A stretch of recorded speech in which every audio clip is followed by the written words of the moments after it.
Hello et bienvenue dans ce chapitre dédié au modèle générateur de tests.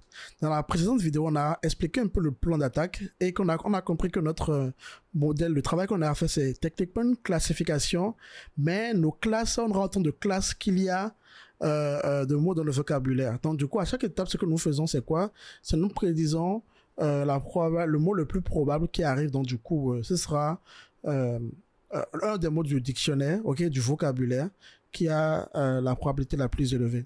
Donc du coup, ce que nous allons faire ici, c'est que nous allons créer nous allons d'abord nettoyer la donnée, puis la mettre dans le format qui nous correspond.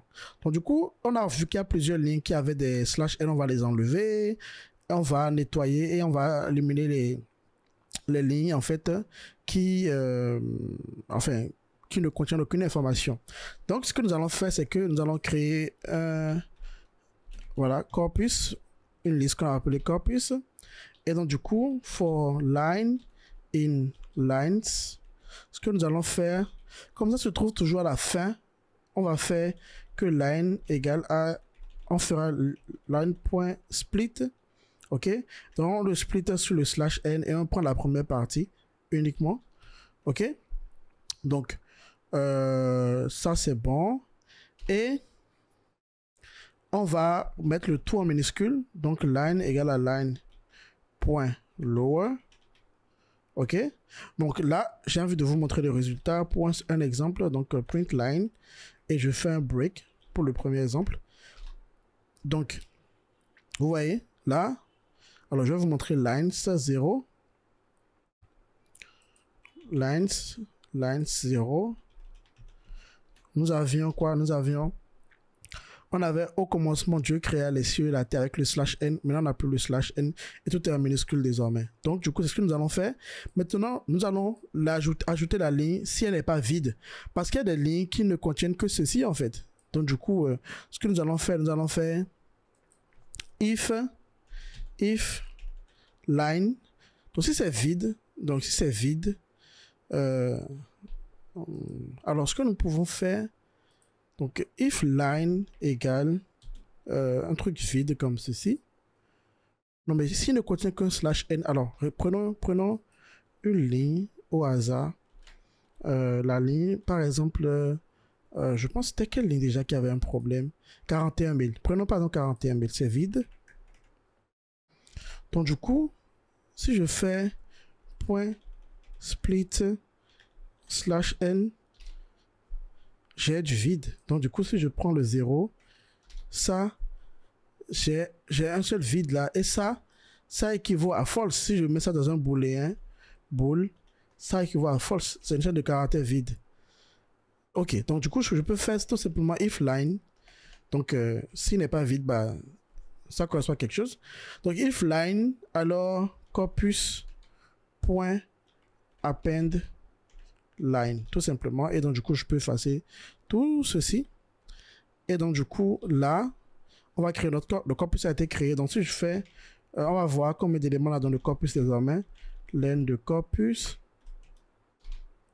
ok, là on a 31 000, ok, on est passé de 41 000 et quelques à 31 000, c'est bien.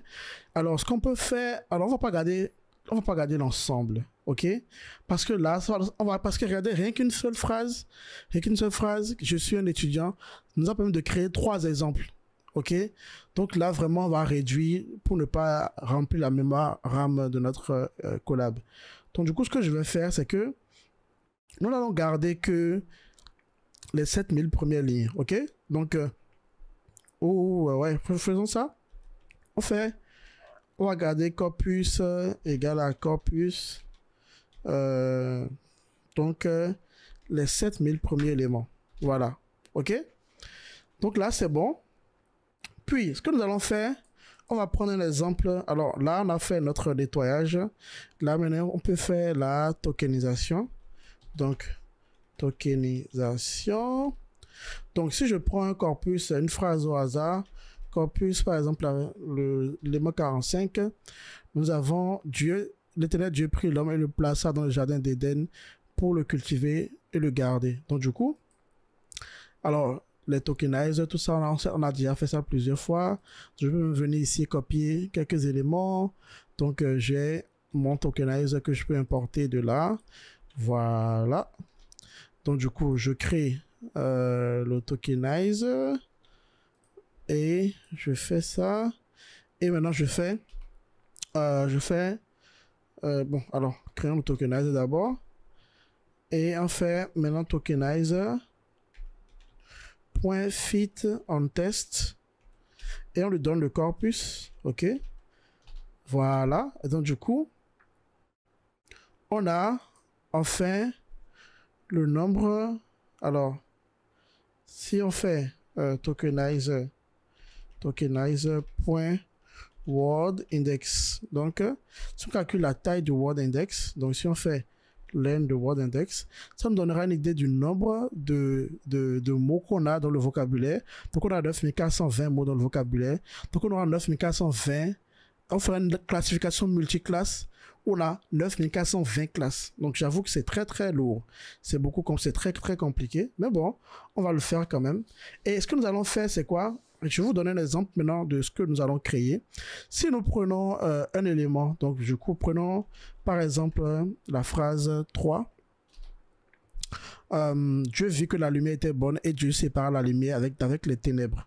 Alors, si nous faisons, on va récupérer les tokens. Donc, d'abord, on va les transformer en séquence. Donc, je vais appeler ça sec égal à, je vais appeler ça tokenizer, voilà, point test to sequence. Donc, on va passer aux séquences. Et donc, du coup, je crée une liste et je mets le corpus 3 à l'intérieur. OK. Si j'affiche la séquence, ça me donne quoi? Vous voyez? Donc, du coup, bon, ça, c'est une liste dans une liste. Donc, du coup, je peux lui donner le premier élément, tout simplement. OK. Regardez. Donc, du coup, là, Dieu, c'est 7. 279, c'est vie. 10, c'est que. 4, c'est là, et ainsi de suite. Donc, voilà, voici notre phrase. Donc, de là, maintenant, nous pouvons créer, de cette phrase, on peut créer beaucoup d'éléments. Et voici à quoi ceci ressemblerait. Si je fais for i in range de 1 à la taille de séquence, OK. Je vais vous afficher les différentes données que nous allons avoir. On va afficher ici print tokens, je dis tokens, plutôt sec séquence. On va afficher de 0 jusqu'à i plus 1. Donc, nous allons afficher d'abord, puisque on commence à 1, donc du coup, on va afficher de jusqu'à 2 ici. Donc, ça va être 0, 1. On va afficher 27, 29, puis après 27, 29, 10, puis après 27, 29, 4, et ainsi de suite. Regardez ce que ça nous donne. For i in range. J'ai oublié. Voilà, regardez.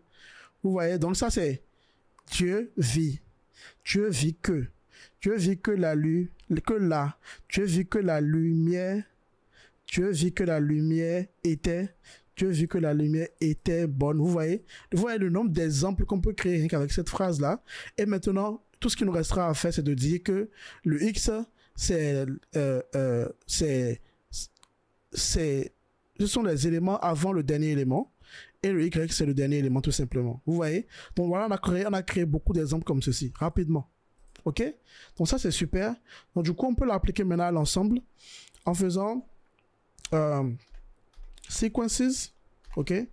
Sequences égale à... je vais faire le test au sequence tokenizer. Alors, sequences égale à tokenizer test au sequence avec le corpus en entier. Donc, voilà. Donc, je lui donne le corpus. Donc, du coup, là, on aura nos séquences. OK? Maintenant, nous allons créer les séquences d'entrée. OK? Nous allons créer les séquences d'entrée. Donc, du coup, input, on va appeler ça input sequences. OK? On crée une liste input sequences vide. Et je vais faire for sec in sequences. Donc, pour chaque séquence numérique comme ceci, on va appliquer ce code-là. Donc, du coup, nous allons faire quoi? For i in range de 1 et de len de la séquence, 2 points. Ce que nous allons faire, c'est que nous allons dire que une ligne de données, donc comment on va appeler ceci? On va appeler ça, allez, appelons ça data line égale, donc du coup c'est égal à quoi? C'est égal à la séquence jusqu'à i plus 1, et donc du coup on ajoute ça à input sequences. Donc input, donc là on est en train de créer la donnée pour l'entraînement, hein. Donc on a input sequences.append et là on a data line. Alors là, ce code va générer beaucoup d'exemples pour nous. Pourquoi? Parce que là, regardez que cette phrase là nous a généré autant de lignes, donc que de data line. Et donc imaginez maintenant 7000 séquences. Donc si je fais len de input sequences, on a 163 000 exemples à partir de 7000. Donc c'est vraiment super. Donc là, dans la prochaine vidéo maintenant, là on a notre dataset. On peut littéralement créer. Alors je peux vous montrer le input sequences. Par exemple, je montre 7. Voilà. Donc je montre de 7 à 12. On peut voir que ça, c'était la fin d'une phrase. Là, on peut voir que c'est le début d'une phrase. 491, 491, 78, 491, 78, 661, vous voyez. Alors, généralement, quand on fait le test aux séquences, l'étape qui suit après pour nous, c'est quoi? C'est de faire du pad sequences. Si vous vous rappelez, pad sequences pour que toutes les phrases aient le même input. Parce que, rappelez-vous, même si nous voulons faire ici une sorte de classification, il faut que l'entrée ait la même taille, mais ce n'est pas le cas ici. Donc il faut qu'on fasse un padding et c'est ce que nous allons faire dans la prochaine vidéo pour préparer la donnée à l'entraînement. Allons-y.